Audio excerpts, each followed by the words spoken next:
أخبار المغرب، مرحبا بكم.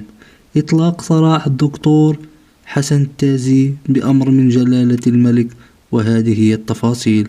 قبل ما نبدأ، المرجو الاشتراك في القناة ليصلكم كل ما هو جديد. وجه ابن الدكتور حسن التازي رسالة مؤثرة عبر شريط فيديو قصير يستعطف فيها جلالة الملك محمد السادس لإفراج عن أمه مونيا بن شقرون وأبيه حسن التازي. وقال محمد التازي وعمره 16 سنة في رسالة مصورة مختلطة بالدموع: أستعطف وأتوثل من جلالة الملك محمد السادس نصره الله أن يطلق والدي من السجن وعمي عبد الرزاق.